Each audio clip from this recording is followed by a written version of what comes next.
And Sierra. And we are going to do some shopping today, so we're going to take you along. And we're here. Okay, so I have some patterns that I need. It's at the other side. For the quilt shop.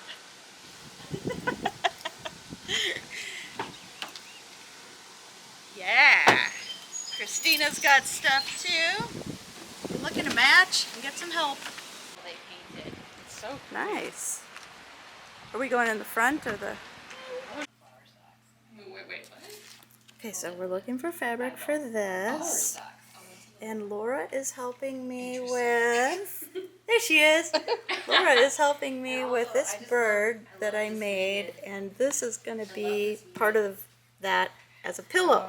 So, and then, just as we're looking, we see these fat quarters, and of course, I have to have these, and these, and Christina's got a pile, and Sierra's got a little pile, and we're still looking, because we're in hog heaven here.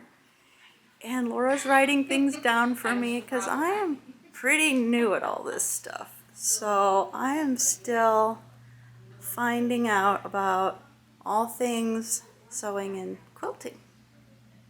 Okay. And then I got this plaid. So it was these two that I got, but I really wanted was some of this.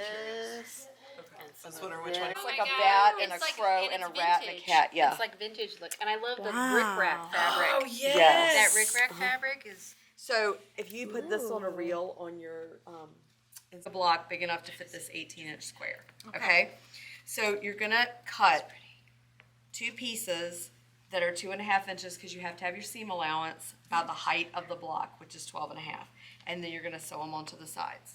Okay. And that's gonna make it wide enough.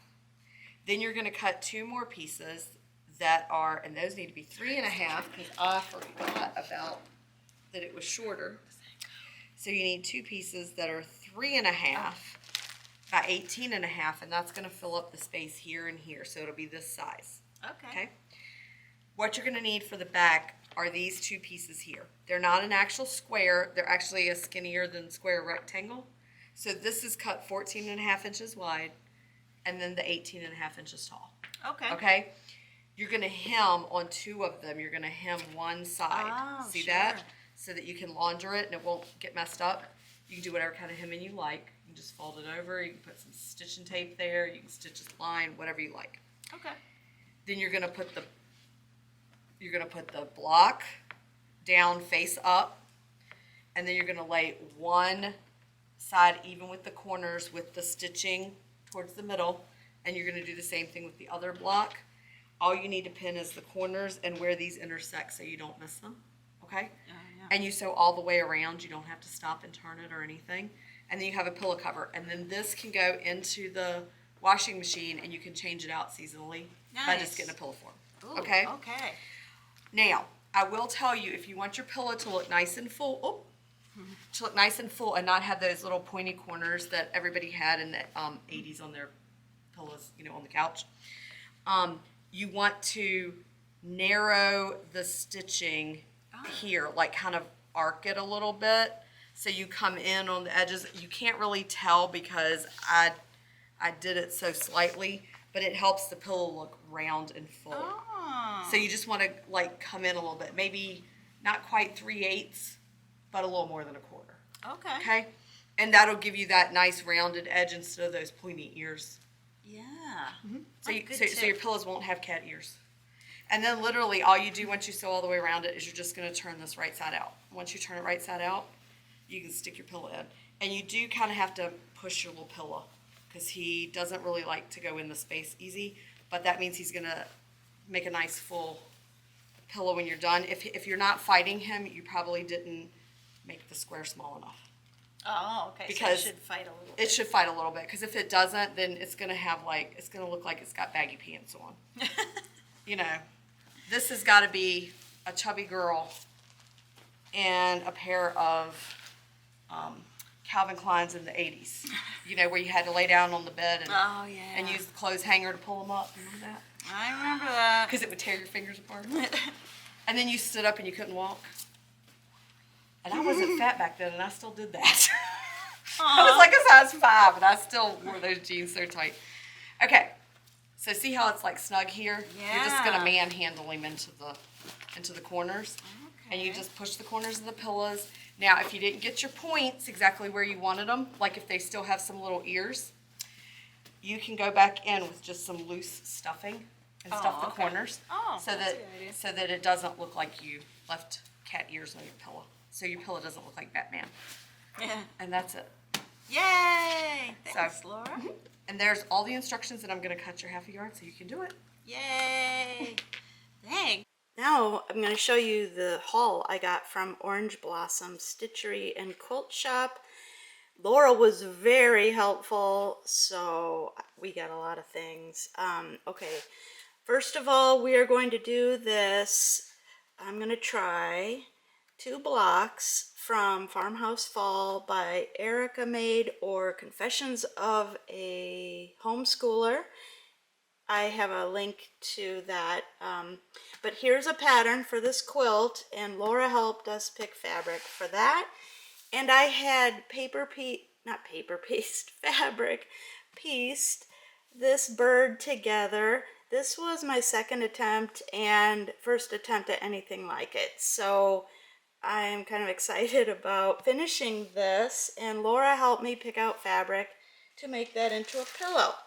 So this is the haul from Orange Blossom Quilt Shop. Oh boy, there's a lot. Okay, so here's some fabric that's really going to pull out this pink, and I will show you the pillow when I'm done with it, but that is for that. Then for this farmhouse fabric from Fig Tree, that's hard to say, is not available anymore. They do have Farmhouse too, but we went with a different line. So for these 2 squares, we are going to use these fabrics, and I'll have to put the name of it, wow, in the description because I can't remember it right now.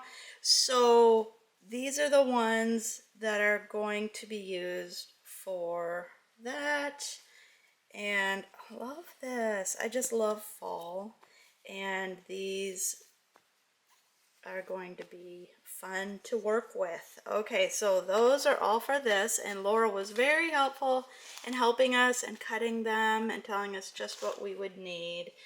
And then in the fat quarter section, there were just fabrics that, you know, I just had to have because they're pretty, so maybe this will be a project bag.